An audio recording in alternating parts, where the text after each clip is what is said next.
Okay, boys and girls, welcome to a special episode of the Red Hawk Recap. We're here in Vegas. Thanks to Nick, Garrett, they got a studio set up out here, and thanks to Coach Eric Nicksick for popping on the show. He's a head coach at Xtreme Couture, and he is one of the best MMA coaches in the game. But first, boys and girls, this video is brought to you by PrizePicks. It's so simple.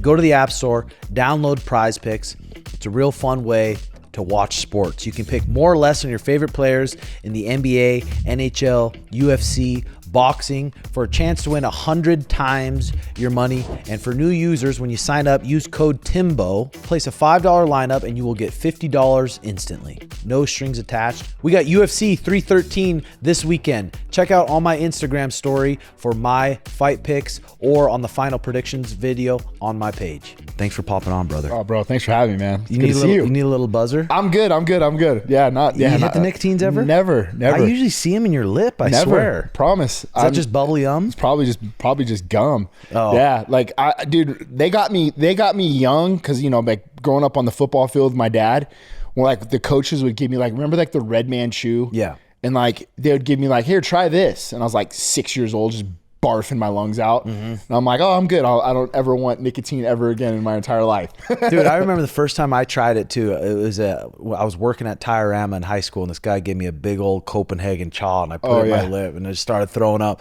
But they got these 2 milligram ones, and if you try them, you might like them for podcasting. Really? They're 2 milligram, very low dose to get your brain fucking cooking. All right. You might have to give it a shot. God damn it, bro. Now you're going to get me caught. 2 milligrams. All right. That's it. Low dose. See, this is already bad influence Tim episode here. No. Once you try it, you'll be like, all right. You started podcasting recently. How's that been going? Man, it's been fun. It's actually like, you know how it goes. It's like one more thing you're kind of putting on your plate. You're like, I don't know if I'm going to have time. And then the more we started rolling them out, the more I was like, oh, this is actually pretty fun. And then we got some good sponsorships in now. So it's like we're showing up, we're just talking, couple fellas, bringing a guest on, and then now all of a sudden you're going to make extra money just bullshitting. So it's been a lot of fun. And then thankfully, you know, I have Randy, who's been doing a lot of the work. He's been literally doing everything. I just show up, book a guest. You know, Randy Favorite. So he's my co-host. So, but it's been a lot of fun, man. And I think like for you and I both, it gives us another option to be able to pivot off of. It gives us reps. We're in front of the camera. So eventually, like down the line, if we decide to, you know, pivot off of coaching, maybe we have something else in our pocket that we can do. Yeah, no, for sure. I love it too. You sit down with someone, no phone for an hour, and just talk to them, shoot the shit. I really enjoy it. But there's definitely an art to it, isn't it? 100%. Yeah, 100%. Like, you know, you don't want to walk in. It's like going into a fight, right? Like we're gonna game plan. We're going to put some notes together. We're going to get to know this person or whatever. So it's like for me now, it's like you have everything set up the night before. You have your list of questions. I'll send it to Randy. He'll have his list of questions. We'll forge it into an interview. And sometimes you'll go through like, oh, dude, we didn't even hit half of these damn things, you know? Yeah. And I mean, one thing I look up to you about is like, you seem like such a good motivator. You can stand in front of a group of 50 of the most high level guys and get them fired up. That's one thing I'm kind of try to improve with my team. It's just not really, I mean, I guess it is kind of your speeches at the end to get people fired up, to get them motivated. I need to get better at that. You always been good at that, or? Flawless. Yeah. I think I've always had a natural leadership quality to me, and that Robert always identified. And then what Robert was always big on for me, like that part was ingrained in me, the leadership side of things. Then I remember having this conversation with him. He's like, you know, eventually your fight IQ and your skill set's going to catch up to your leadership qualities. Once that happens, you're going to be one of the best coaches in the game. Like that was per Robert, you know? And so when somebody like Robert told you that, you start investing in that. Okay, well now he has a path or a vision for me.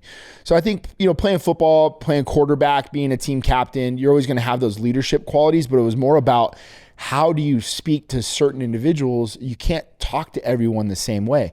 You know, like I appreciate it too. Like when you, like in the corner for you with versus Merab, you stayed controlled and concise because I know that you know what Sugar needs to hear in those moments, right? Like that is the most important thing, is understanding your team or fighter and getting the best out of them with whatever motivation it might be, whether it's calm, cool, collect, maybe it's screaming at them, maybe it's lighting a fire under their ass, whatever it may be. But we just have to be able to adapt to each individual. And you're just learning about these guys and how they react to coaching just in the room. tons in the room, right? Yeah. Like there's been times where I'm like, you know, in the training room, like, dude, I'm going to jump this dude's ass just to kind of see how he reacts, you know? And then like Kai Kamaka, for example, you know, football background, but I'd get after him. And then it would be more of a, like, all right, coach, like you're challenging me now. Watch this. I'm going to prove you wrong. Right. Or that's what I want to try to get out of them.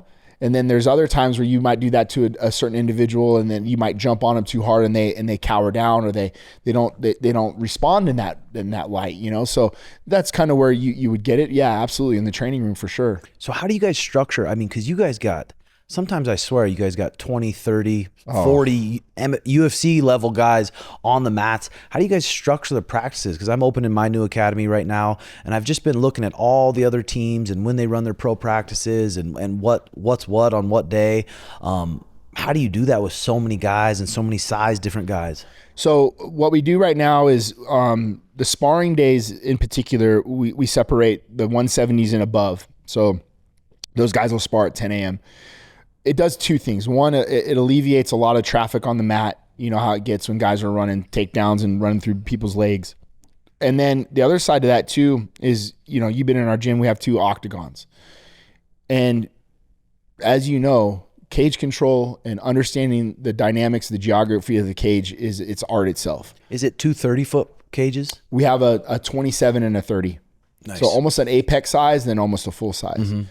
And, you know, which is nice because however many fights we have at the Apex, now, you know, like distance control. It's 2 steps back and you're on the barrier, man. It's a different game. It's a different game, the right? The small cage compared to the big cage is a different game. Huge. For sure. So now by having these 2 practices, it allows more guys reps in the cage.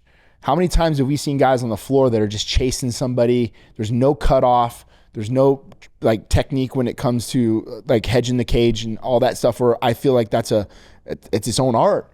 So by doing that, it allows better practices, better quality rounds, more cage time. Then we do the 330 Pro, and that is the 155s and below. And it's the same concept, right? So these guys, the earlier guys, they get in, they get out, they get their sparring done. Mondays and Wednesdays, we do practices together as a team, and those are more grappling, wall work, wrestling practices. And then Monday, Wednesday, Friday, I run a drill practice along with like Dan Ige and Kai and a bunch of the guys that I coach and corner. And that gives me more one-on-one time with those guys. And it's like our techniques, our verbiage, our terminologies, our ideologies, right? So we're all kind of staying on the same page, where like if I'm out of town for a week, Dan can run it, Jeremy can run it, Kai can run it, Sadabu can run it. And that gives us like more, I think that detail time, right? Because we run our practices like our Monday pro practice, there's no technique. We're putting ourselves through hard drills, hard goes, 1 hour straight. But when are you getting your technical training in? Right? So we have to separate that for our morning classes into our evenings. So for your sparring, you guys come in and you warm up. And I think I remember sparring there one day, and we did 6 rounds. Is that what you still do? Yeah, we do 6, and then we do 2 grappling rounds after. Okay. So so if someone has a 3-fight or a 3-round fight, spar their 3 rounds and they stop or get some more. So yesterday, Ige, I wanted him to do 3 hard in a row with a Rosa. So he had the same partner. We have our adjustments in between the rounds. It's not a fresh guy. We're working on a specific thing in round 1. What adjustments are we going to make for round 2? We've been landing the body shot. Okay, now we can start setting up our left hook. But if you have a fresh partner in, right, all this stuff you've been working on for round 1 is kind of by the wayside. Now you get a good rep in the corner that you're talking about. What adjustments do you see? What adjustments do I see? How do you feel? Yada, yada, yada. And now you go on to, and I prefer that at least for a 1 and a 2. 3 is great if we can get all 3 with the same guy, but at least having the same partner back to back because of the rep in between of the cornering, right? So we do that. Yeah, I like that. I like that too. I mean, mixing it up a bit to where you have the same guy for 3 rounds, because body shots aren't going to add up till the 3rd round. So if you have a fresh guy every time and you're getting beat up every single round because the guy's fresh, none of your body shots are landing, it's almost training the guy to just survive. Sure. So yeah, I kind of like mixing that up too. How do you kind of create leaders in the room? Do they do that on their own, or do you kind of talk to them after and be like, hey, you have this quality? I try to delegate responsibility. And so when you build a team, like I want you to be able to come to the gym this week and look around and go, oh, I don't know who the leader is. Like everybody's speaking up or everybody has a say, or, you know, I don't have to yell at the guys that put tape on. Like Chris Curtis will be like, yo, get your tape on, right? Or have the right gear and take care of one another. So when you start delegating responsibility, or you appoint people to be responsible in that leadership role, bro, they take the bull by the horns, man. Like, and it allows them, because they feel like now they're a part of something, right? Like that's what I did with Sean in a lot of ways. Like Strickland was kind of this nomad, would train and travel and in and out of gyms. But like what we started to do was like, hey man, like, do you want to run a practice? Oh, me? Like, yeah, like you're a great fighter. You have great intel. Like, why not run this wrestling practice? Oh, okay. You know, so that gave him a little bit more of a leadership quality that I don't think he ever really had, because nobody really put him in that position. Yeah. Yeah. I mean, I'm having a good time too. I have a bunch of younger guys, younger undefeated guys, not many guys in the UFC yet, but guys that have tons of potential in the UFC. So I'm kind of just trying to find the right schedule, build the right leaders. And I like seeing how you do it. But I'm sure you have to turn down so many people to train. And do you just be honest, I don't have the time? Yeah. And there's a lot of power in no. Yeah. There's a lot of power in no. And that's been hard, man. Cause like you and I are very much the same. Like we're going to grind. We're going to do the best we can. We're going to work our asses off. But at what point does it become a detriment to the rest of the guys that have been there for a long time when you're spread so thin, right? And then the quality work that you cannot give everybody 100%. You just don't have enough time throughout the day. And if you do, then what else suffers? Your family life suffers, your, you know, whatever. You just don't have the capacity to run it, and it's not fair. So when you have a big gym and a big team, and we have great coaches, Dennis Davis, Eddie Brock, like the list of coaches in our gym, it allows more guys to be able to eat, and you have quality coaching. Whereas like, so if I split time with Julian Arosa with Eddie, Julian feels like he's getting 100% of coaching, but really we're doing, like Eddie and I are working half and half. So we just split everything down the middle, right? Yeah. And I think that's important that, you know, especially in a big gym, that you have a cast of guys that are all their own head coaches, right?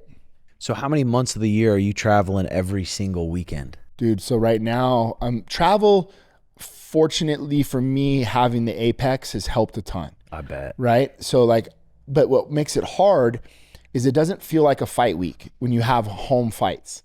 So like right now I have Myron Santos, he's fighting this weekend, but now you're still working. You still have your gym, you still have your team, you still have your family. But when you go on the road for a fight week, that's all it is your fighter, you know? So like it's a blessing and a curse in a lot of ways. Like I get to be home, I got to sleep in my own bed, but now you just double your workload because you'll be at the gym all day and then you have to come back to the PI to do whatever training session with the fighter. But yeah, traveling right now is, I mean, dude, we're on the road quite a bit as you would imagine. Yeah, and I'm sure it's hard. Like I don't have kids yet. We're kind of trying for kids now, but I'm like, man, when I have kids, I don't know if I'm going to be leaving a full weekend, leaving my kids, leaving my wife, leaving all my animals for this guy who I don't know great. There's a good chance in two months he could leave and just be like dip out. So it's kind of hard. Like I don't want to be traveling every fucking weekend. And like those are the things too that I really understand now what Robert was going through when he was going through a lot of his depression. And it was a lot of where he just didn't feel like he was appreciated by the fighters that he had, right? Like he's giving this, but it's not reciprocating back to him in a lot of ways. And I think that's where you have to be with people that you feel like you're getting equal from them, right? Like they appreciate the fact that you are missing time with your family, you know? I have a 17-year-old daughter. She's got one more year at home and then she's off to college. When I started training, she was a baby and I was bringing her on the mats, you know what I mean? So like she's been on this journey with me since day one. But you know how many like dance recitals I missed and how many birthdays I missed and all these things where it's just become kind of inherent that dad's gonna be gone. But when I am home, that's the most important part is like I'm present. Yeah. Off the phone, we go on daddy-daughter dates. We're doing things together as a family. We're going to Cabo in a couple weeks. So like when you do have time, it's important to be present and be there and have that time together. But man, the worst thing in the world is when you're giving that time and effort to a fighter, they don't appreciate it. They don't pay you the way you should be paid. You always have those issues. And now we're at the point in our careers, like you and me both, where it's like, I don't need this. Yeah. I'm good. You know? Yeah. Fellas, we need to be talking about these. VIIA gives you the freedom to blaze your own trail, and the best part is they are American made and shipped right to your door all across the US. Whether you're recovering from a hard grappling session or getting ready to scrap on the mats, VIIA has you covered.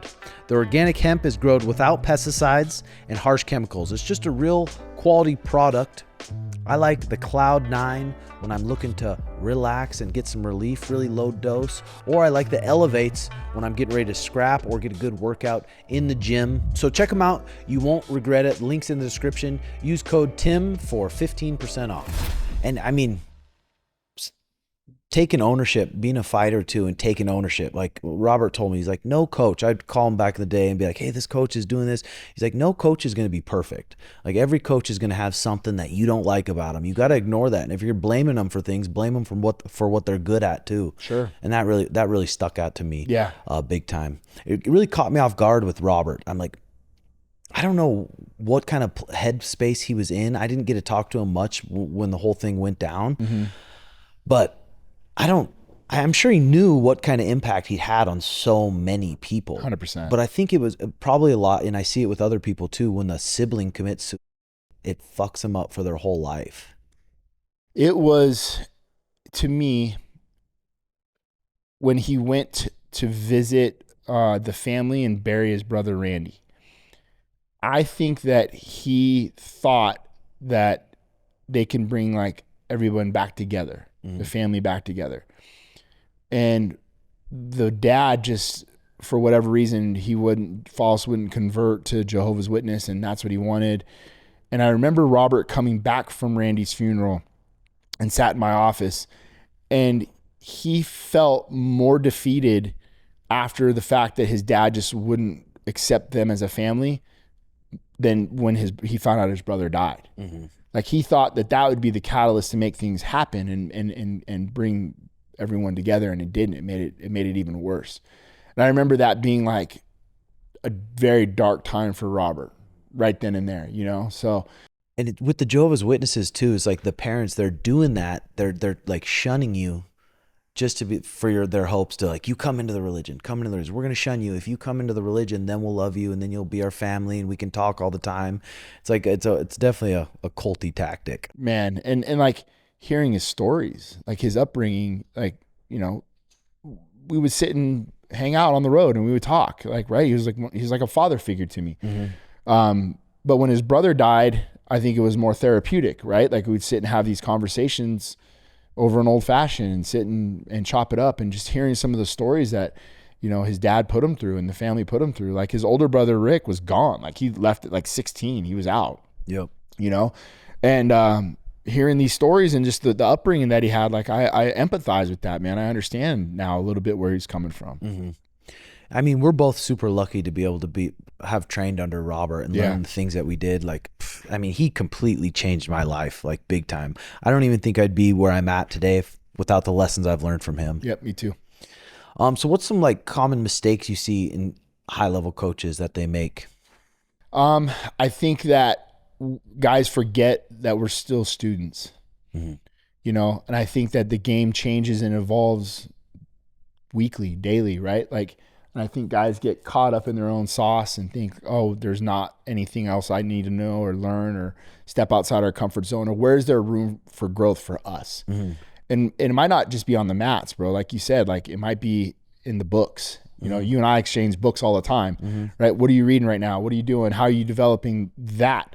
And that people don't really understand that us getting better as human beings, or better husbands or better dads, make us better coaches too.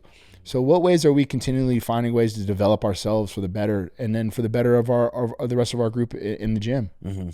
Yeah, no, for sure. So who's the best guy you've seen in the training room that never was able to kind of turn it on the big stage?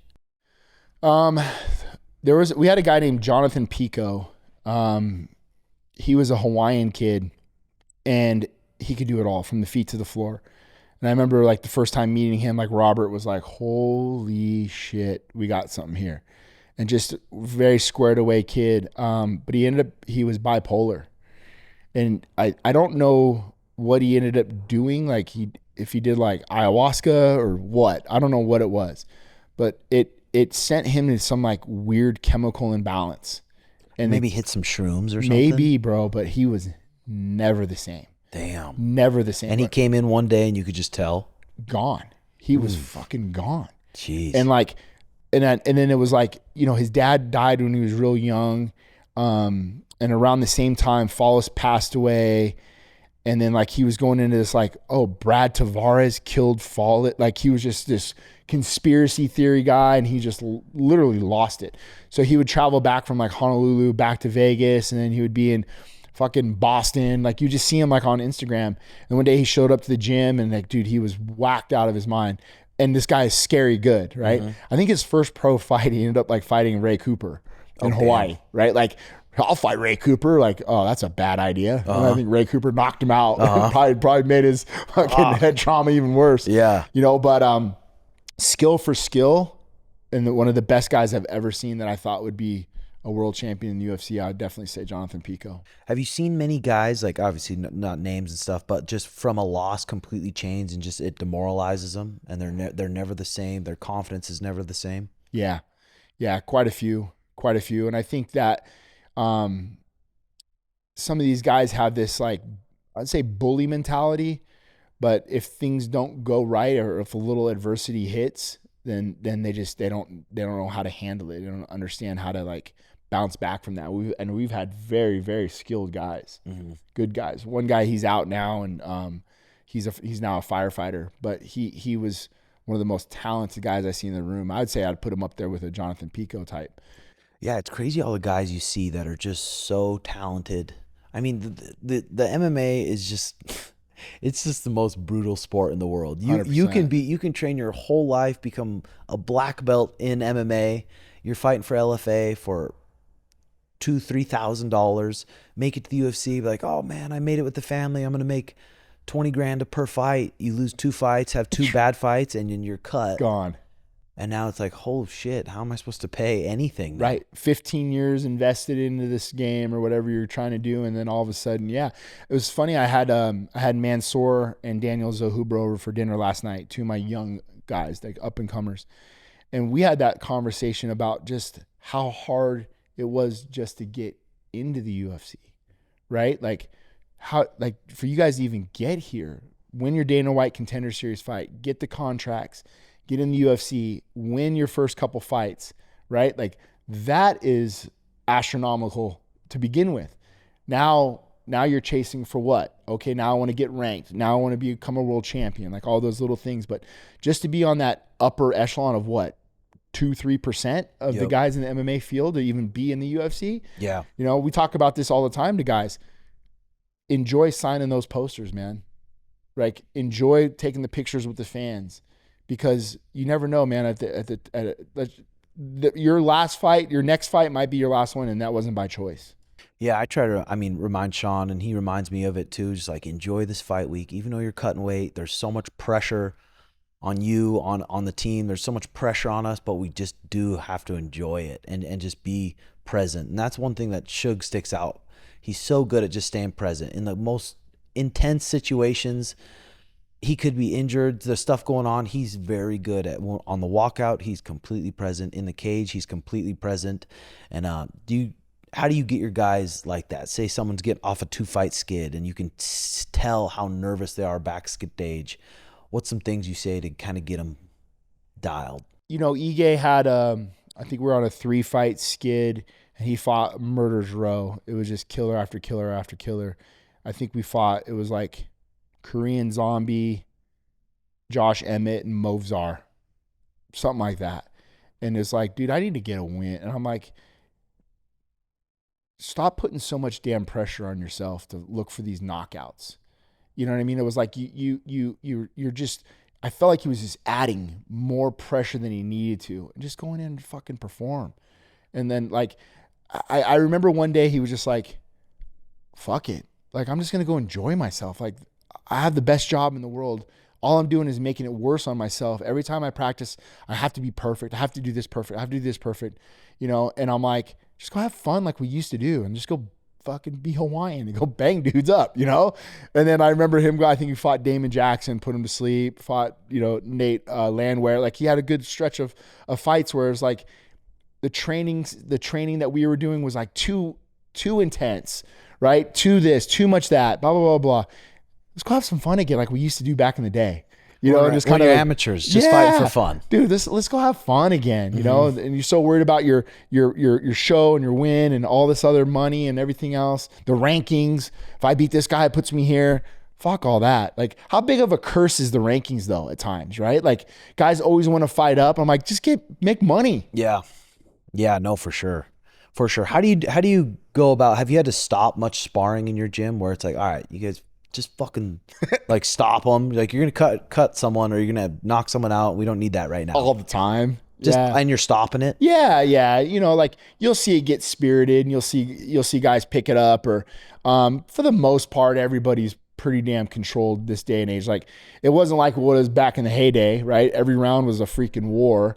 But now I think guys are a lot smarter with their brain health and knowing that, hey, you're not going to get paid for this round, but they're also alphas on the mat. So every once in a while, hey man, slow it down a little bit. So, you know, or somebody might get cut. Just you're 2 weeks out of a fight. We don't need that injury or we don't need you getting hurt, you know, and slowing it down. But yeah, we do that. We do that quite often. I know it's like there's an art in sparring too, just keeping it hard enough, not too hard, but keeping it hard enough to where it's realistic. Sure. Because there's a different emotion when you're set in the cage and the guy's trying to fuck you up. He's trying to hurt you compared to when you're in sparring, but you're trying to make it realistic, but it's just too light.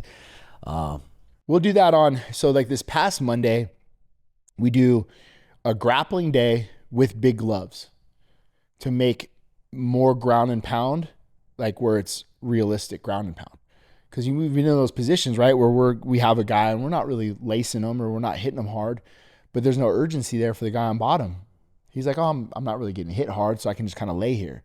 Where our goals now, like with the big glove ground and pound day, is like, no, dude, we're trying to get fucking dinged. You better get moving. Yeah, you better get moving. You know, and we do that. We do that once a month, and it's almost turns into like one of my favorite drill practices because it's more live, realistic. And then like Randy used to make us do this way back in the day because you didn't have grips. You just had so now all your rides are in play. You're trying to get your leg laces in and ride and really getting your ground and pound going, you know, like the way he used to do with, you know, Gabe Gonzaga and back in those old fights where he'd ride topside half and just beat the shit out of people. You guys are so welcoming over there at Xtreme Couture. Have you ever had to like say, hey, you can't come in and spar? Like I know you're probably going to be giving some shit away to another teammate or... Yeah, there's been a few times. I remember when Aljo moved to Vegas, and then Merab was kind of cross training with us as well. And then it was a kind of like, are you moving here to train here, or are you just using our bodies? Like which is it? You know, and Merab, I mean, both of them were always great. And then Merab got booked to fight Cody Stamann. So Merab's like, well, what do I do? And I was like, well, you can't train here while you're fighting one of our guys. Like, I'm sorry, you just can't. You know, no hard feelings, but you know, whatever. And then like the next day he comes back to spar, and Brad Tavares is like, no, dude, like you got to go. Like you can't be here. And so I mean, we'll get that every once in a while. And then I had what's the guy's name? Cejudo's Eric. He was in one day and like just kind of in the gym and this is when Joe was still fighting Benavidez. And I don't really care, bro. Like if you're there, whatever, I don't give a fuck. But Joe was like, yo, you know, I might be fighting Cejudo again. Don't really care to have this guy in the gym. Walked over to him, was like, hey bro, can't have you in, you know? And he's like, well, I'm not. And I'm like, I would never go to your home and just show up uninvited. Man. Yeah, we're a fucking MMA gym, so he was cool about it. It's no big deal. But when we have guests that come in, most of the time they're gonna hit us up and we'll put it on the group chat. Like Patty Pilmet wrote me today. Hey, Patty's coming in. Does anybody have any issues with Patty coming in the gym? Nope. Bring him in. Cool. Everybody's good with it. Everyone's licking their chops. Yeah, exactly. What was it like having Khamzat in the room? Dude, I thought he made the room better. Did he? I thought he really did, man. Like there was an intensity about him. He practices hard. He goes hard, and I think that I liked it. I liked having him, and I really liked having Darren Till with him. Like Till was a fucking badass. Like, good energy too. Great energy. They all fit in right away. They weren't trying to take over. They were there to complement the practices and complement the team.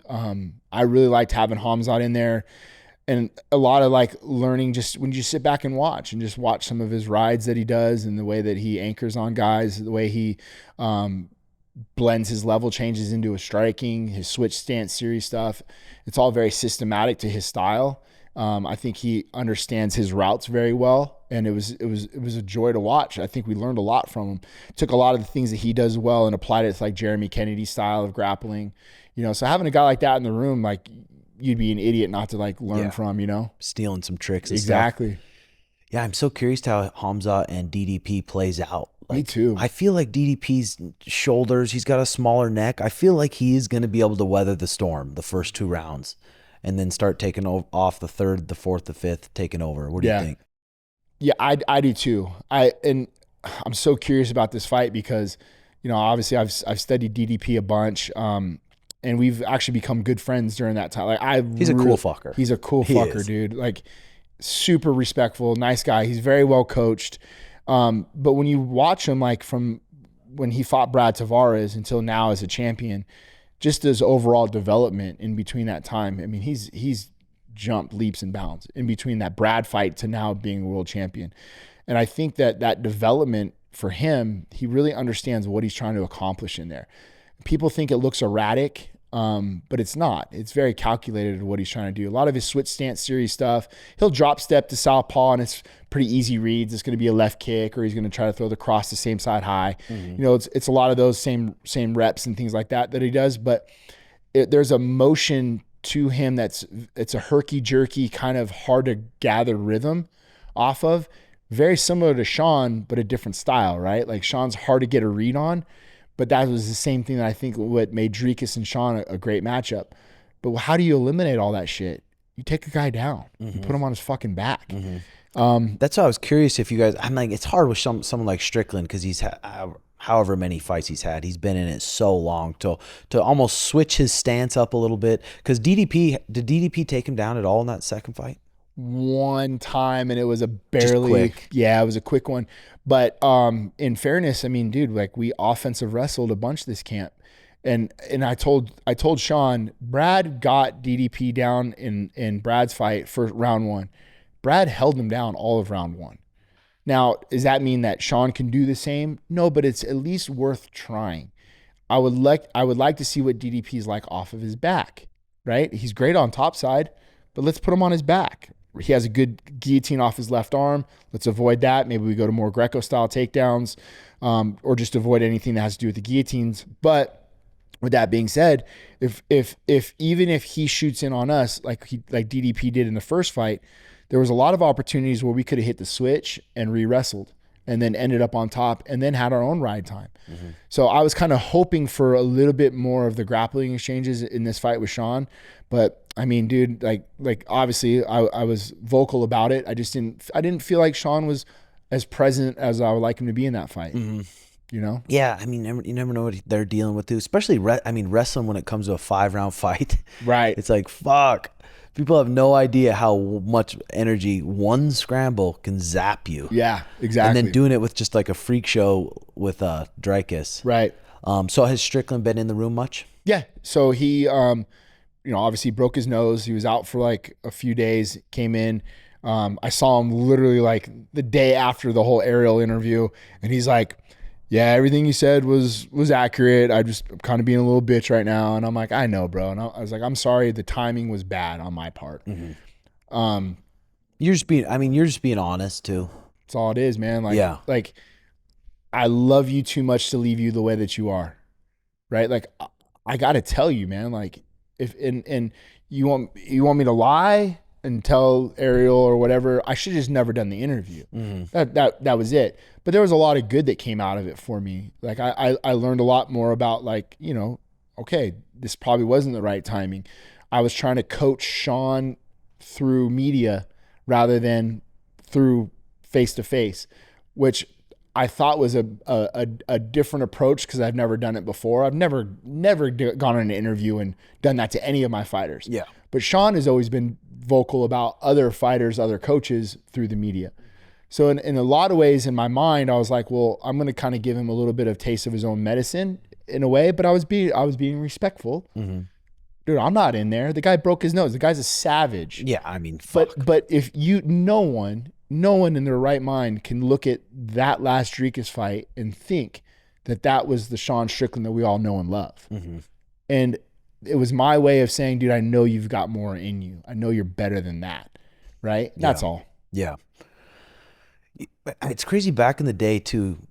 Like Robert would fall, so he'd always talk to me about like different level athletes. Like there's world championship level athletes, and then there's not. Mm-hmm. And then he's like, the one that stuck out to him was Rich Franklin. Like not a crazy good athlete, but just a workhorse. Yep. And that's why I was like, man, in this day and age, I don't know if that'll ever not happen again. Right. But then Strickland got the title. And right. He's not the most crazy athlete. He's got some weird, crazy stance that I don't think anyone in the UFC is ever going to be able to mimic. Yep. Ever. Do you remember when Robert would always talk to us about that, like the 3 attributes, the fighter, the competitor, the athlete, mm-hmm. right? And that was kind of what I was alluding to with Sean, is Sean has always been like the Chris Lieben in that scenario that Follis used to always bring up to us. Like Lieben was the fighter. He wasn't a crazy athlete. He wasn't a crazy competitor, but he had this like past to him where it was like this trauma that he was fighting for, like this little kid inside of him that he couldn't protect. But then when you take that fighter out of that environment and then you give them money, they have a fucking family, they get married, they have a girlfriend, that part begins to dissipate and your motives begin to change and your intentions begin to change. But if you don't have any other attributes to fall on that are strong and you lose that one thing that made you a good fighter was your fighter element, then what do we deal with now when it comes to those gauges? Yeah. Right? He always talked about Randy being the competitor of a 10, athlete of an 8, but Randy didn't want to hurt people. He didn't want to maim you and send you to the hospital. He just wanted to win. Mm-hmm. Right? So it always felt like the competitors guys were the ones that like stuck around a little longer. If that makes sense? Yeah, you know? No, for sure. Yeah, Robert said he's never seen Randy lose a round, even in the gym. I would say that too. That's just pretty badass. Can you think about that room though? Like Lin, Chael, Dan, Nate Corey, Dan Henderson just ringing everyone's bell. Right? Yeah. yeah. Yeah. No, even when I was up there, the room was pretty tough. There was Rick Story. I mean, there was Mike Pierce for a while. There's Chael Sonnen, the Healy brothers, Yushin Okami, Matt Lindland running practice, and he had a Copenhagen in the top lip and bottom lip. And he'd spit in the corner of the gym while he's sparring you too. Yeah, it's pretty badass. So you stay pretty clean and sober. You don't do any marijuana or nothing, huh? Yeah. So if I do anything like marijuana wise, it's for help me sleep. And I'll eat an edible like on a road trip or something like that to get my like kind of like clock, if you will. Or if I'm having like, I can't sleep throughout the night or I'll keep waking up, I'll eat like a THC gummy for bedtime. And that's it, man. And you're not hitting the fridge after that? I'm out. I'm fucking snoozing, bro. Like virgin to marijuana. Like I'm just not, I don't know. For me, it doesn't go well, but it will put me to fucking sleep. And that is the best. Like, yeah, I'll have a little gummy and I'm out. Zonk out. But I will like, I'll microdose here and there with shrooms. I like that a lot. Get you sharp. Yeah. Anxiety and depression too. It helps me kind of clear up anything that I'm dealing with in my head, work my way through things. I'm a big advocate for that. How do you fit in time to train yourself? I mean, it's daily. So like, I'll get in the mornings, I'll do my work or I'll do the work with the team. And then either I'm going to get a lift in or I'm doing tape study or I'm doing stuff on my own, but it like literally I'll schedule my day out and I'll know like that gap in between. I'll schedule it where I'll have like a 2-hour gap and then I'll get my own shit in when I have to get it in. But throughout the day, I mean, you're pretty much training anyway, so you're doing all your stuff, but it's different when it's your time, right? Like whatever it may be, whether it's a lift or a run or something to get it in.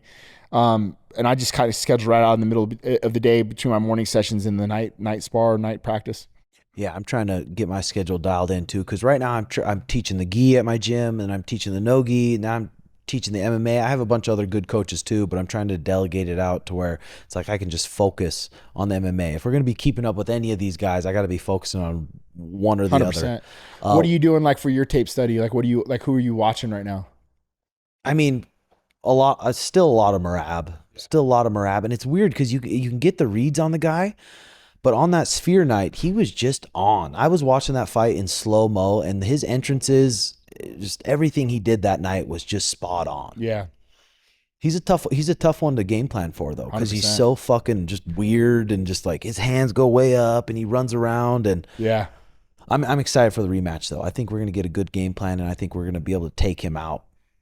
Yeah, I like the fact too, because I think like he's one of those guys where it's like you need time in there with him to understand him, right? Like I think if Izzy fought Sean again, like Izzy would fight Sean much better because he had time in there with him. Yeah. Right? Like he's just that kind of erratic, like booger. He's a booger. Yep. You know, and you're like, where's he going? Like, Yeah. what is he doing? What was it like cornering Francis in these boxing events compared to the UFC event? Oh, dude, it was so cool. Like I remember, so we walk first when we're fighting Tyson Fury, and Francis is just like this, like sprawled out on the ropes, on the turnbuckle, arms up on the ropes, and I'm standing next to him, and I'm watching Tyson Fury walk out, and I look over at Francis, and I'm like, bro, you fucking did it. Like, Yeah. you and I were talking about this like 5 years ago, and I'm like, I look over at, like, I have this moment of like, holy shit, dude. And he's like, and he kind of looks over at me and like kind of giggles. He's like, dude, it's Tyson Fury. I'm like, you're about to fucking fight Tyson Fury. You know, so like that's always been me and Francis. Like we're just kind of like just two boys and, you know, whatever. And then, bro, it's so hard to explain to him. Like there was not any nerves in that moment for me, for Francis, because I was like, we won. We won. We already won. Being in here right now, we won. This is house money. Like we're just, go enjoy yourself. And then he fucking drops him with the left hook. And I just remember, like, because Brett Okamoto's like literally sitting next to me, and I just was like, oh shit, like we're in a fucking fight now, boys, you know? It's crazy how scary, I mean, even that boxing camp made Francis. Compared to when he was first in the UFC and he's swinging from his hips and his armpits and his other hands by his hips or his armpits, compared to how just sharp and tactical he looked in that bout was pretty fucking sick. Man, like, as I say this because I understand how bad COVID was for a lot of people, but I'm all about perspective. Like COVID was such a blessing for me and my family, and like to be able to be with Francis as much as we were. Like if it wasn't for COVID, I don't know if we would have been world champions. I mean, I believe Francis always would become a world champion, right? We just got to spend so much time together during COVID, where I had myself and Randy Couture and Francis in the gym daily. Damn. And dude, like what else are you gonna do? You're gonna sit around and play Call of Duty all day? You can, but I'm like, we had Stipe in our sights, but we were fighting Jairzinho. So everything that we did was for eventually to beat Stipe, right? But okay, we have Jairzinho, we're not overlooking him, but we're setting this camp up to eventually, what are we going to do when we fight Stipe? Because this is the boogeyman right now in the division. We got to beat Stipe. Man, what a hack too, having Randy Couture right there. Dude, it's so much fun. Yeah. So the premise was, when Francis came to Xtreme, he moved there. Curtis Blades 2. So he lost to Derek Lewis, came to us. Curtis Blades 2. So it was Blades, Cain Velasquez, JDS, Jairzinho. Yeah. And when we sat down, we just started like, we went to dinner one night. I'm like, bro, what scares you? Like, you're the fucking baddest dude on the planet. Like, what makes you scared? And he started talking about the first Stipe fight. And he's like, man, I just never want to feel like that ever again. I just felt helpless. Like I was lost, and I couldn't find a way to get out of any positions. I felt lost even in my striking. He goes, it was the closest to an outer body experience I've ever had in my life. He was like, I was there, but I wasn't in there, So, we started talking about like the wrestling side of things. And it wasn't to ever make him a better defensive wrestler, right? Inherently, you're just like, okay, you got to defend the takedown. We started talking about, what if we made you an offensive style wrestler? Let's work on the offensive side of things so we can make it fun. But inherently, if you're working on offense, you're also working on your defense. Yep. But it was almost kind of like a mind switch with them. So let's give you another tool, another attribute. So instead of, you can't knock somebody out, you can take somebody down. And then when we get them on the ground, what are your routes on the ground and pound? And that's when like brought Randy in and every day, because Randy's like, I got nothing to do. Come on in. So I got pictures of the three of us just sitting on the fucking, and me being the crash test dummy, just doing the live goes. Yeah, just getting beat up by Francis. And dude, we were doing this, Tim, I swear to you, for, I don't know, 5-6 months of COVID, and come in and train. And then we'd, bring Bagoya and a couple other guys to spar. And sooner or later you start seeing them develop this new skill set and this new talent. You're like, oh dude, now we can actually apply this in a game plan, So then when he fought Stipe in this small cage, right? In the small cage. Yeah. Yeah. So a lot of that game plan for us in the small cage was to get Stipe on his back foot, right? So we knew if we put Stipe up on the barrier, if he wrestled, it was on our terms. It was a panic shot.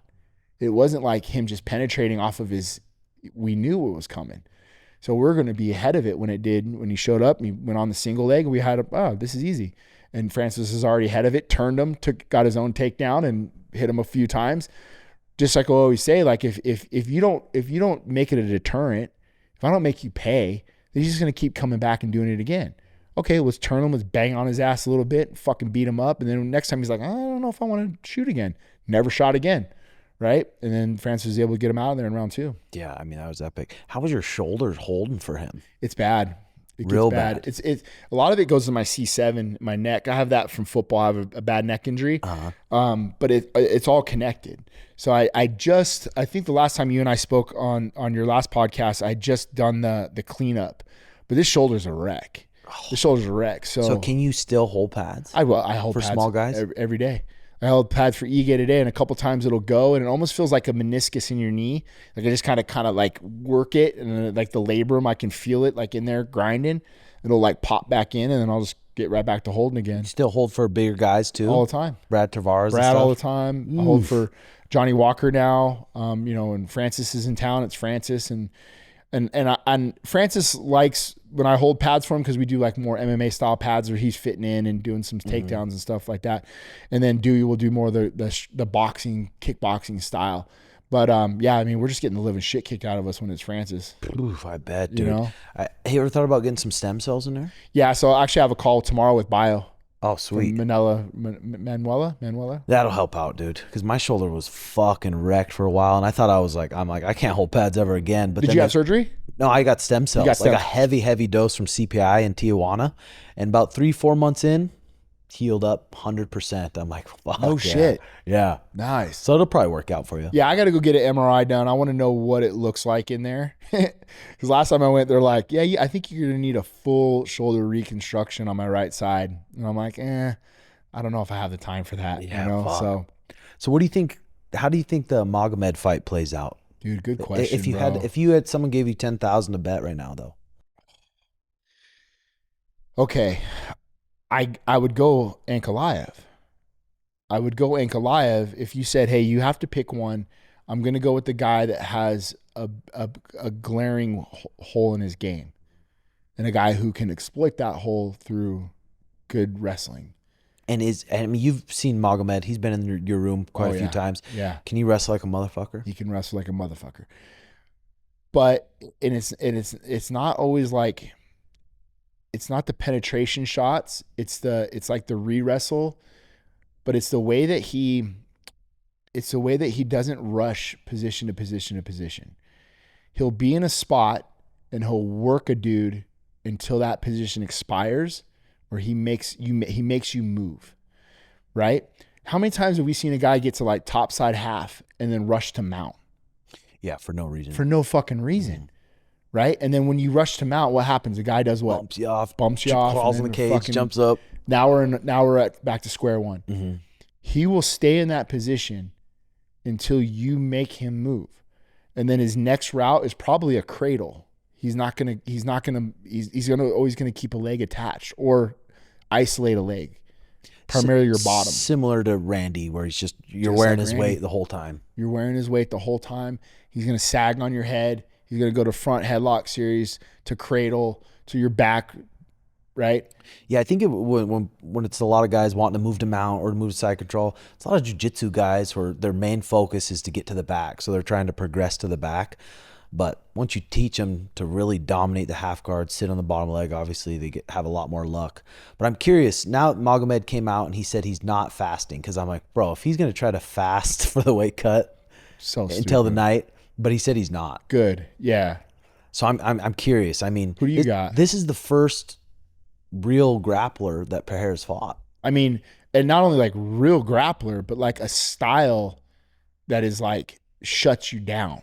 You know what I mean? Like I mean, Ankalaev's done 8 camps at our gym. Like I watched this guy, and his style shuts you down. And he looks like he's just so sharp on his feet, and he's the one pressuring you usually. And Pereira's usually the one pressuring them. So I'm curious how that's going to go. Right. Like, is Magomed going to score on him a couple times in the first round to really start making Pereira a little bit more hesitant? Yeah. Man, this is a fight of geography, bro. Like you gotta, if you're Alex, and you gotta own center cage. Right. And not only do you have to own center cage, but you have to have some good footwork. And here's what I would say is if you're open stance and you're getting single leg attacked, you might have to match stance and get that lead leg moving, right? You just can't be here and you got to make him feel like you're a moving target. But by doing so, you also can't get lost in where you're at in the cage, because all of a sudden you might be backed up to the barrier, and that could be a problem for him as well. So yeah, if I had 10,000 to bet on that, I'd probably pick Magomed too. And I fucking love Pereira. Me too. I love him too. I love him too. I mean, I love them both. Yeah. But if there's a gap, a skill set gap, it's the offensive wrestling to the defensive takedowns, right? If Jan Blachowicz was able to take him down one more time in Salt Lake, we might not be looking at Alex Pereira as a champion right now. Yeah. Right? Because Jan Blachowicz had him down all of round 1, put one boot in, and had him against the cage, and Alex had no answer for that. What is that, 2 years ago? Probably gotten some pretty good defensive wrestling since then, you would imagine, right? He's been working on that shit. But this is a different level of grappler in Ankalaev. Yeah. Man, and you get to see it all the time with those Dagestanis coming in there training. And just I love having them in there. Yeah, I mean, I bet you learn so much from them. But so here's the thing. Why wouldn't you go out and get an attachment right away for Ankalaev? Like, why wouldn't you just go out, like Tom Aspinall was saying, like, well, I'm just going to fucking run across the cage and take this dude down. Like think about it game plan wise, right? Like, if you can get one attachment, and whether you get him down and he gets back up, what do you think it does to Alex Pereira's striking though? Right? Like you as a striker, you're going to be limited, or you're going to worry about the level change now. And it might slow down some of his offense or some of his variants that he's going to throw. Like if he throws a calf kick and you knee tap him, right? Like, okay, well, fuck, I don't know if I should throw that again. So you're going to limit some of the things that Alex Pereira can do, and maybe it's only just with the hands, right? I don't see why you wouldn't just go out and just run over and fucking get on a leg right away. Yeah. Right? Dude, that was the game plan with Sean. Fucking 8 weeks, and Sean was taking Ankalaev down that camp. The game plan with Sean and Pereira, Alex Pereira, when Sean fought him. Okay. Dude, bell rings, touch gloves, shoot. And fucking shoot. Yeah. Right? The thing is with Pereira, you watch him and he'll pressure, but as soon as you try to get some respect or throw something back, he's pushing off his front foot and he's back into a long distance. Yep. And then he's pressuring, and then he's back into a long distance. And early on in the fights, or in his fights, he'd lean way back, but now he's bringing his feet with him, and he's got so much fucking confidence that he's got to touch you on the chin. And it's out. And that's what makes him just so scary. And it's sudden, too. Yeah. It's not loaded. You don't see it, and all of a sudden, it's fucking... Dink. Like, and it's on southpaws, too. Yeah. Oof. Yeah. That lead uppercut on Jamal Hill. Yeah, so I'm pretty pumped up about that. Who else on this card? Gaethje now and Fiziev. I saw Gaethje was an underdog. I was actually kind of surprised to see that. Like, Gaethje already beat Fiziev. Yeah. This is coming in on short notice now. right? Like that Fiziev fight was very close. Yeah, like it was. the last takedown, and Justin didn't do any damage with that last takedown, but that last takedown kind of won him the fight. Yeah. And both these guys just whip those hard leg kicks, just throw fucking hooks from their armpits. Just violence. Jesus Christ. It's only 3 rounds though.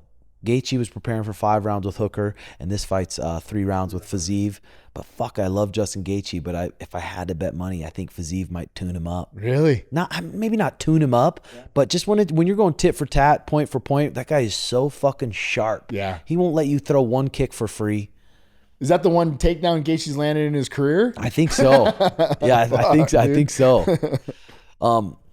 So like guys like Cody Stamann, he recently got let go to the UFC. Yeah. What kind of advice do you give him, or do you just sit down with him and say kind of what's your goals for life now? Well, yes, we actually just talked about it a couple days ago. Like what's next? What do you want to do? Right? I think he got a little misinformation from his management. I think he thought that they were going to allow him to move up and get another fight. That didn't happen. So it was a little bit of scrambling for him. He's like, oh shit, like I didn't expect this. Okay, well, what's next? What now?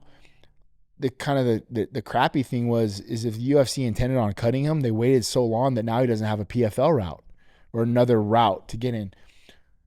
What are your next options? Can you get back in the UFC? Do you want to continue to fight? Do we go out to Tough Enough? Do we go to LFA? Do we go get a fucking fight? If you're doing okay with money, it's not about the money. It's about getting wins. That was the first thing I brought up to him. We talked to Ray yesterday. The tournament's set for PFL. There can be some fallouts. There's always injuries in PFL. 35? Right? 45. He has such a hard time making 35, man. It's just such a tough weight cut for him. Mm-hmm. But he essentially spars with all the 45ers in the room anyway. So I think right now where he's at in his career, I think 45 would make sense for him. But dude, like you said, man, like what do you want to do? Do you want to get back to the UFC? If that's our path, then I would say go out and go get a couple wins. Mm-hmm. Right? He's still young. Was Dennis Davis coaching at Xtreme Couture before you? No. No. So yes, Dennis was coaching before me. Dennis was my first coach. Uh-huh. I was there as a member, and then Dennis came in like about a month or two after we opened the gym. From Quest. Okay. Randy brought him out from Quest, and then dude, him and I hit it off, and we've been like best friends since. So, and you're still being the GM for Xtreme Couture? Yeah. Fuck. Yeah. So I do all the GM stuff. Running still all the numbers. Ryan and his wife have been doing more of that. I run more of the day-to-days, which is great. So when I took over as the gym manager, I went and grabbed a beer with Randy. We sit down and kind of just went over like, bro, what do you want this gym to look like? What are your goals? Because I knew that in my mind that the gym was kind of a write-off for a loss for Randy. And he said, I want to leave my son this gym. And I said, well, do you want to leave him an asset or a liability? Like, what are we doing here? He goes, well, I want to leave him an asset. So I asked him to kind of clear the plate for me. And he had a couple people that were involved that I was like, listen, I think they're good people. I just don't know if they know what they're doing when it comes to the gym. If you can allow me to kind of take over and let's get this stuff rolling. And about a year and a half in, we started turning a profit and making some good money. And then, I felt like we brought Flawless over, and the gym and the team and the culture began to change. And then we started to see some real results, Do you guys have like a bunch of different memberships? Yeah, I wouldn't say a whole lot. At one point, I think we had too many. It was like all access, MMA, grappling, striking, Cardio. Wrestling, blah, blah. And it's like, dude, either it's all access or it's like a grappling one, right? Or whatever, just narrow it down. And I think that helped a ton. In the early stages, what I did was, and bro, like I was so surprised how well this worked. I started doing Groupon. And this was like 10 years ago when I first took over as gym manager. And what I was doing was I was doing a 3-month all access membership for the price of 1 month. But what it did was I wanted 3 months for a reason. If you can get somebody to show up and train for 3 months, you got them, bro. Mm-hmm. And most people that are doing Groupons are looking for the quick, cheap, easy, in and out. I got a good deal and then I'm gone and moving on. But as you know, bro, like we're a culture-based gym. I don't know Tim Welch. I know Tim Welch. I don't know the member number. I know you. That's what I want. I want them to feel like they're coming to a gym and they know what you do for a living. I know, I know you as a person. You're not member number fucking whatever. That's what I wanted them to feel. So when we do the Groupon, we had so much good residuals off of the Groupon that, dude, it really saved the gym at one point. Because we were getting people coming in, they'd do their 3 months, 3 months would be up, and then I'd be like, okay, we're going to waive your enrollment, and I'm going to give you a discount if you want to sign up today. Oh, yeah, boom. Let's go. Like a 40% retention on that. Damn, on that's pretty Groupon. badass. It was good. But then I think of it as this. I can sell shirts, I can sell gloves, I can sell all the other shit on the side. And if this member never decides to stay at Extreme Couture, I could put a price tag on their head and I can sell enough merch and whatever else in that time frame in the 3 months that I'm going to turn a profit on them. Mm-hmm. Right? So how many members do you think Xtreme has right now? About 650. 650. Yeah. Damn, that's pretty badass. Yeah. That's badass. I think my gym's been going about 5 years now, and we're right around 300. That's awesome. 300 members, and now I just signed a lease for a 12,000 square foot place, and I'm building it out right now, and I'm pretty pumped about it. Congrats, man. I'm pretty pumped, and it's pretty much just like Sweat equity. Me and my girl doing it too. So, and how cool is that though? I mean, that's the whole thing. Is like, dude, it's sweat equity. Your heart and soul, like whatever you're putting into that is what you're going to get out of it, right? Like if you're investing and you're putting your fucking heart and soul into a place, people feel that, bro. Yeah. Especially in a jiu-jitsu MMA style of place where like I show up, I get Tim Welch as my coach, I'm investing, right? Like people are going to do that. Did you have experience being a GM before that job? So I was a bar manager at an Irish bar. I bartended. And I ran the bar at nighttime, and I did that for about 20 years, man. And so when I got out of school, so I was training in the mornings. I was going to train jiu-jitsu. Yeah, I was training with like Pyle and Jay and Dennis and those guys in the mornings. I would go to school. I was going to paramedic school during like afternoon time, and then at nighttime I'd go bartend for like 4 or 5 hours. But I was like the nighttime manager, so yeah, I was doing a lot of gaming numbers. So all of our bars, like local bar, was all like gaming based. So do you do anything like, what kind of investment stuff do you do right now? Are you in crypto or? Have a little crypto, but for me, I'm just like, I have my 401k. All my retirement stuff, like my wife kind of handles it, but we hired a company here in town, Cornerstone Financial. And so like when, obviously with the Francis fight with Tyson Fury, okay, you're going to make a good chunk of change. How do you, I literally just pretend like I didn't even see it. I just, okay, this is going to go to here. And then I sit down with these guys probably quarterly, go over like whatever I'm making finance wise off the fights. Know what I have put away, and then the rest of that money I just would rather have it working for me doing something. So where they invest in all the Fortune 500 companies.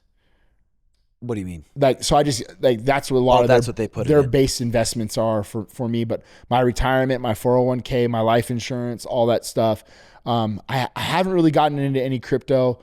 I have some, like when Francis fought Gone, he gave us all some crypto. Oh, cool. And did some stuff like that. So I don't even look at it. That might be good. You might take a peek at it. Yeah, well, I don't even fucking look at it, dude. So when a pro fighter comes into the gym, and do you charge them a membership, or do you sit down and say, hey, we're going to take this percentage of your purse? How do you go about negotiating that with the guys? So Randy never wanted to take percentage of purse to the gym. I think structurally, because like, for you, for example, you own and operate your gym. Mm-hmm. So if somebody were to come to train at your gym, it would make sense for you just to charge them a percentage of the purse because it's all going towards the same honeypot. Mm-hmm. Whereas the gym, Randy said, like, listen, I don't want to take money from their purses. I just want them to pay a gym fee, and then you guys can negotiate your percentages for their purse. Oh, okay. So right now, all of our pro fighters pay $150 a month. That's all access to everything that they want to do in the gym. You just pay that to the gym. You could pay your year up front if you want it, and it's a cheaper price. And then we'll all sit down with our fighters and who's your coaching staff? Who are you looking to hire? What do you want to do?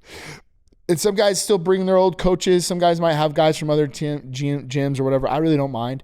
But we'll sit and go over the rates with them and figure out what works. Mm-hmm. What do you need me for? What are you asking me to do? What's my role in this camp? Mm-hmm. And dude, I'm not like a hard 10% guy either. I'm I actually like splitting a lot with my guys. With the coaches. Yeah. I'll take 5, you take 5. You know, and like me and Eddie Baracco and Jimmy Gifford and a lot of us, we'll just go 5 and 5. I don't care who wears the mic, but you know, guys making good money, let's get paid. Let's all get paid. Let's all eat, you know? So I'm good with that. Yeah, that's pretty cool. Cause you've always been pretty open with cross training too. Some gyms, they get a little bit crazy about it. And I don't really know why they get crazy about it. The way I look at it, I'm like, if I actually care about this guy and he thinks he's going to get good training here, I'm not going to make him feel bad for that. I'm going to say, all right, if you think you're going to get good training here, it's going to be best for you, then let's go do it. Because you're putting your fighter ahead of your ego. Is that, I mean, 100% you are. Yeah. Because, well, one, you've been in those shoes before. So like when you're at the lab, right? John Crouch and I are great friends. If you called John and said, hey, I'm going to go train with Eric, John's going to say, yeah, fuck yeah, go ahead. Right? Whatever he's showing, bring back and let's share the knowledge, or let's do that together. I'm the same way. So if Dan Ige he trained with Gaethje and Whitman for like a month. Oh, dude, hell yeah. Like, what'd you learn? Yeah. Bring it back. Because at the end of the day, if he comes back a better fighter, right, it's only going to rub off and make us all better. Yeah.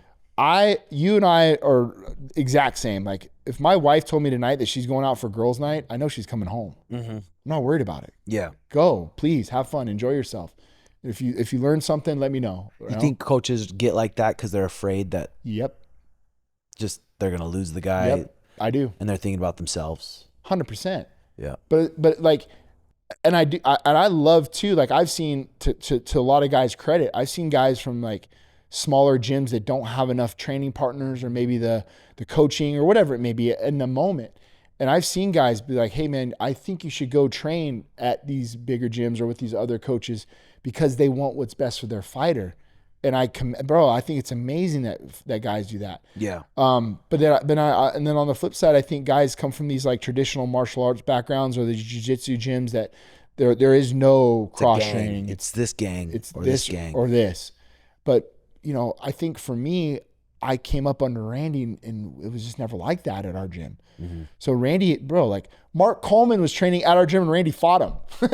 You know, like Evan Dunham and Tyson Griffin were fighting and they're on the same mats together. And Randy's like, no, I'm not kicking either one of you out. Because Tyson was like, no, Evan's got to go. And he's like, no, I'm not kicking Evan out. You guys are going to fight. Just fucking fight. Who cares?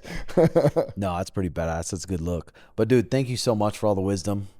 Big time. I appreciate it. My pleasure, bro. Man, so proud of you. So happy for you. And like, I love being able to have these conversations, especially like looking back when we first met when you were on what, Fight Masters, however many years ago, you know, and just seeing your growth and seeing everything you're doing, man. So proud of you, bro. Fuck, thanks a ton. Yeah. Where can people follow you on the Instagram? Eric_XC MMA. And then the new pod is Versus Us Pod, VSUS.